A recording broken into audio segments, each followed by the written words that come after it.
Hey, Teacher Mood here. Thank you guys for joining us on this wonderful Wednesday. I appreciate you following us. Continue to follow us on our social media platforms. On Facebook, we are Teacher Mood Tutoring Services, LLC. You can follow us at Teacher Mood Tutoring. You can also follow us on Instagram at teacher_mood. Find us on YouTube. We have a YouTube channel, teacher_mood. Subscribe to that. Hit the bell so that you can continue to get videos like this. Thank you guys for joining us today. For the last couple of weeks, we have been doing science experiments with you guys, but today we wanted to do something special and something different. We have a read aloud. I wanted to read this story to you guys because it introduces a character, or excuse me, not character, it introduces a famous Black American that we typically do not hear about. I was introduced to this Black American earlier this school year, earlier in January. And so I found the story very interesting. I thought it was really good, and I really wanted to share that with you guys. Casey's here with me in the background. She is going to listen to the story with you guys, and then we'll get her commentary at the end of the story. But I wanted to read this to you guys, and tell me in the comments after you've read it, after you've watched this video. Tell me how you like the book. Tell me how you're going to incorporate what Henry did in your daily lives, and we'll have a discussion about it. But I hope that you enjoyed the story. The name of our story today is Henry's Freedom Box, a true story from the Underground Railroad. It is by Ellen Levine and Kadir Nelson.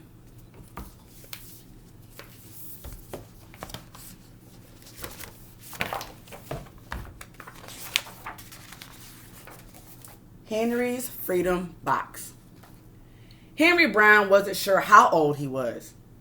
Henry was a slave, and slaves weren't allowed to know their birthdays.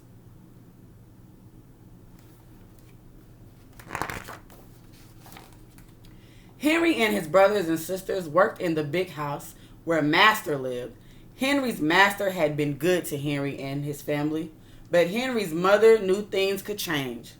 Do you see those leaves blowing in the wind? They are torn from the trees like slave children are torn from their families.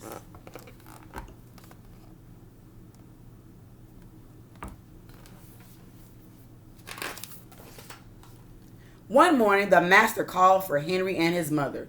They climbed the wide staircase. The master lay in bed with only his head above the quilt. He was very ill. He beckoned them to come closer. Some slaves were freed by their owners. Henry's heart beat fast. Maybe the master would set him free. But the master said, "You are a good worker, Henry. I am giving you to my son. You must obey him and never tell a lie." Henry nodded, but he didn't say thank you. That would have been a lie.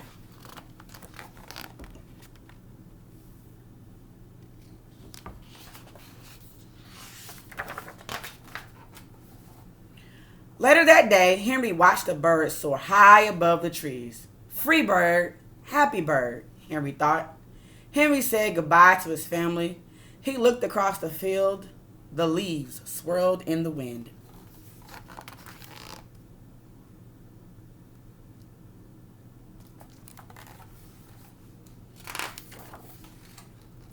Henry worked in his new master's factory. He was good at his job. "Do not tear that tobacco leaf," the boss yelled at the new boy. He poked the boy with a stick. If you made a mistake, the boss would beat you. Could you imagine getting beaten just because you made a mistake at work? I know. At least that's what they called it. They called it work, but it really wasn't work. Henry was lonely. One day he met Nancy, who was shopping for her mistress. They walked and talked and agreed to meet again. Henry felt like singing, but slaves didn't dare sing in the streets. Instead, he hummed all the way home.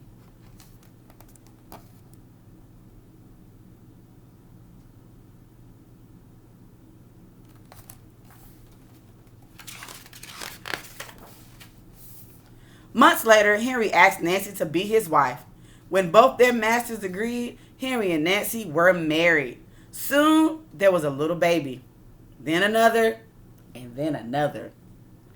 Henry knew they were very lucky. They lived together even though they had different masters.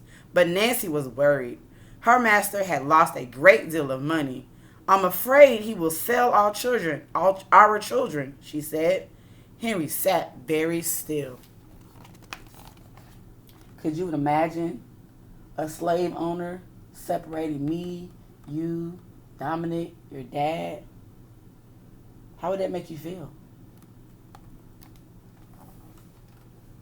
Could you imagine your family being separated by the slave owner? How would that make you feel? Henry worked hard all morning. He tried to forget what Nancy had said.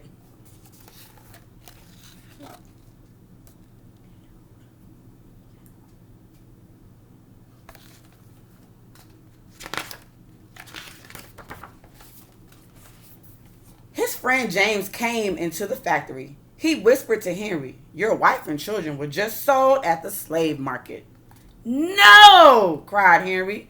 Henry couldn't move. He couldn't think. He couldn't work. "Twist that tobacco," the boss poked Henry. Henry twisted tobacco leaves. His heart twisted in his chest. What? Right. His children were sold. Could you imagine? I couldn't imagine someone selling you and your brother off. I would do not like it. I don't think they liked it either. Let's keep reading. At lunchtime, Henry rushed to the center of town. A large group of slaves was tied together. Their owners shouted at them. Henry looked for his family. "Father! Father!" Henry watched his children disappear down the road. Where was Nancy? He saw her the same moment she saw him. When he wiped away his tears, Nancy, too, was gone. Right, if you could imagine how he felt, like, no. Of course, you would think that in like those dramatic cartoons and stories and TV shows where that the dramatic, no, but I could imagine it's similar to that. Henry no longer sang. He couldn't hum. He went to work. And at night, he ate his supper and went to bed. Henry tried to think of happy times, but all he could see were the carts carrying away everyone he loved. Henry knew he would never see his family again.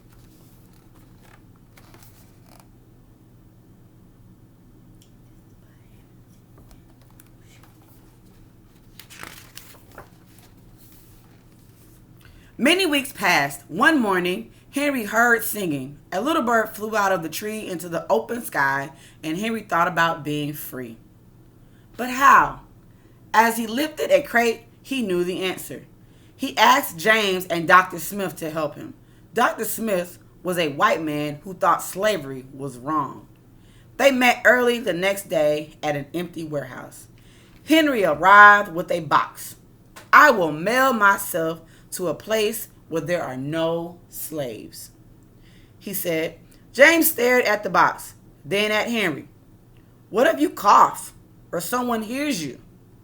"I will cover my mouth and hope," Henry said. So he's going to mail himself somewhere. So think about this. Back during those times, you had the southern states who thought that slavery was the right thing to do, like Georgia and Florida and Virginia. But states up north, like Philadelphia and New York, they didn't think slavery was right. So he was trying to mail himself somewhere up there, somewhere up north, so he could be free. Let's keep reading.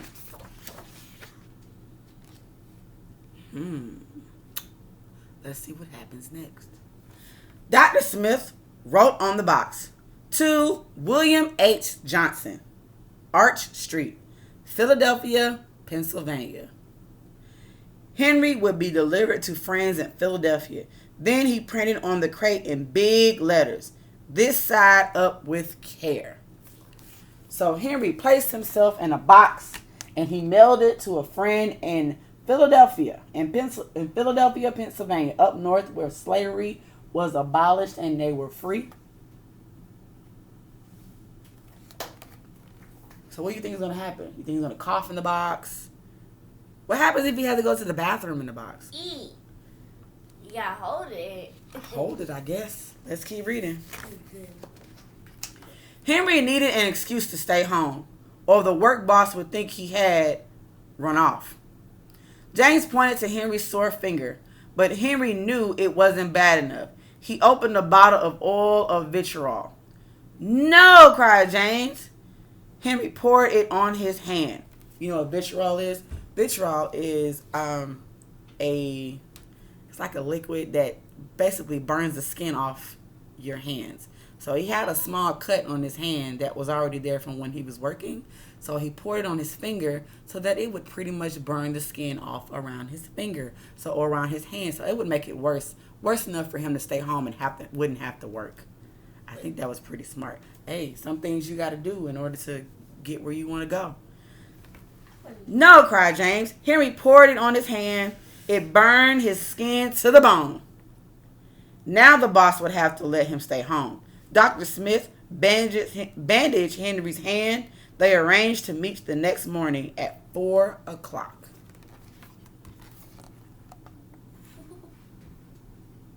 Yeah, I don't think the hand mattered to him as much, more than him trying to be free. Don't you think? Yeah, I don't think it mattered. Yeah, but I'm going to put it. You don't know what you would have done to be free. We had slaves that ran away through the Underground Railroad. There were a lot of things people were really willing to do and willing to risk just to be free. The sun was not yet up when Henry climbed into the box. Ready? He said. James nailed down the lid. Dr. Smith and James drove to the station. The railway clerk tipped the box over and nailed a paper to the bottom. Dr. Smith begged the clerks to be careful, but they didn't listen. They threw the box into the baggage cart. He was in the bag. Yep. They didn't listen. They just threw him in there. Dang. That's some typical. I ain't gonna say. I'm gonna refrain from talking about the carrier, but yeah, y'all know who they are. They just throw your stuff everywhere. But we ain't gonna talk about that. I digress.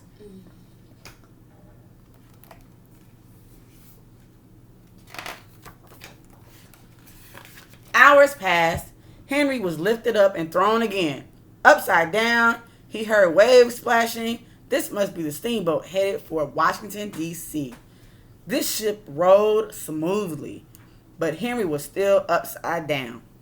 Blood rushed to his head. His face got hot. His eyes ached. He thought his head would burst, but he was afraid to move. Someone might hear him.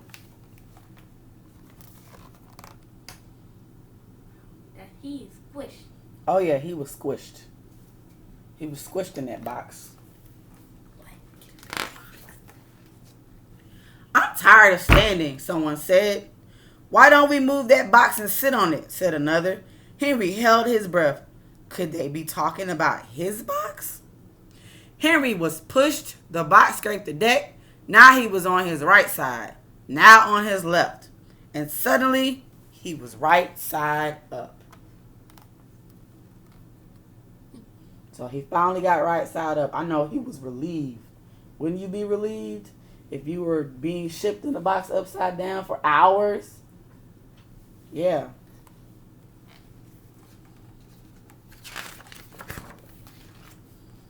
What do you think is in here, said the first man. Mail, I guess, said the other. I am mail, thought Henry, but not the kind they imagined. Henry was carried off the steamboat and placed in a railroad car, this time head up. He fell asleep to the rattling sound of the train wheels.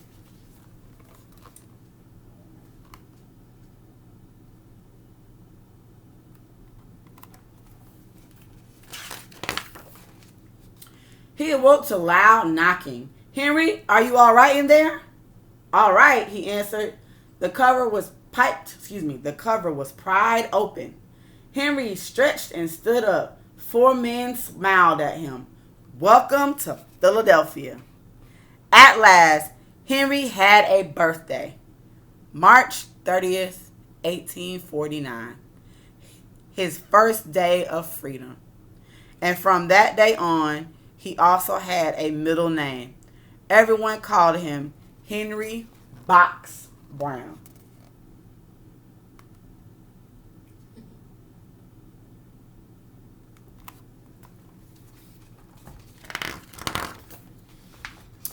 The end.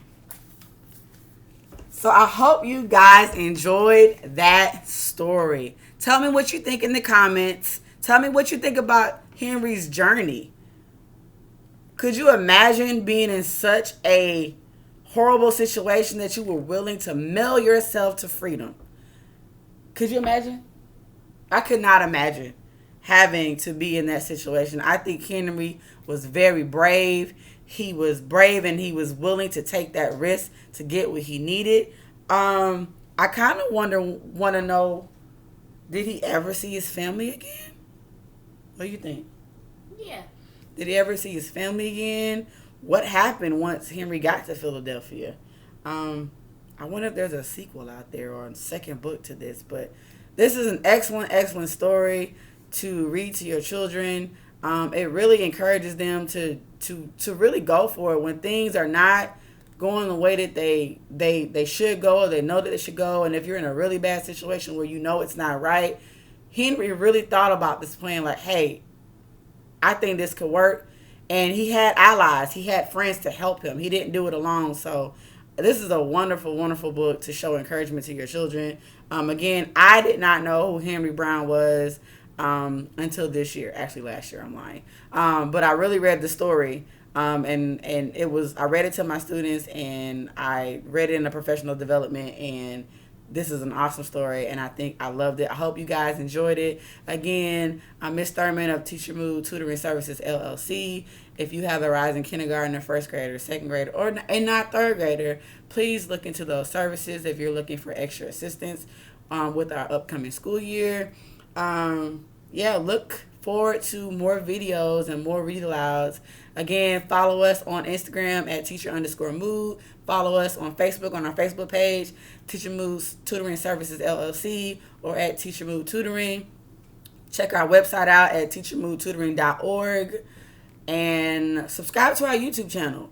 Our YouTube channel is teacher_mood. This video and other videos are posted. This is our very first read aloud, so I'm excited that you guys were here to share this book with me. We'll post more, or we'll do more read alouds with more stories.